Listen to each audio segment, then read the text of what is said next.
Do Christians still need shepherds today for their walk with God?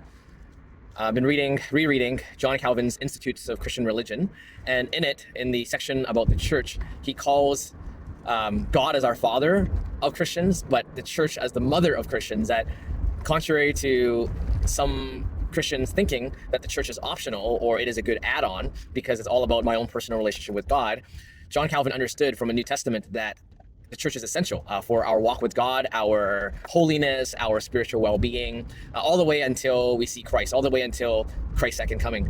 And under that section, he then elaborates on the necessity of shepherds and acknowledging that this is why the Lord had brought apostles, prophets, evangelists, pastors, and teachers to equip the saints for works of ministry, and why throughout the New Testament they are the norm in building up and shepherding and encouraging and correcting God's people. It is like that for every church, particularly when we look at the pastoral epistles.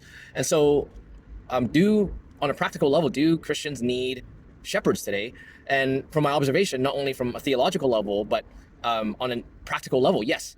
One key reason that people often notice in why Christians need shepherds is to ward against heresies and false teaching. Now, in the history of the church for these 2,000 years, certainly there had been many heresies. For the first number of hundreds of years, there were heresies about that were against God as one God, three persons, the Trinitarian heresies.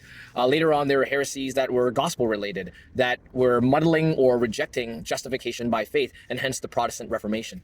In the modern day, there are still cults of Christianity, such as Mormonism or Jehovah's Witnesses or Unitarians or other heresies. By heresies, I mean false teaching on the major doctrines relating to sexuality, on gender, and even on marriage, which denies marriage is only for a man and a woman as planned by God.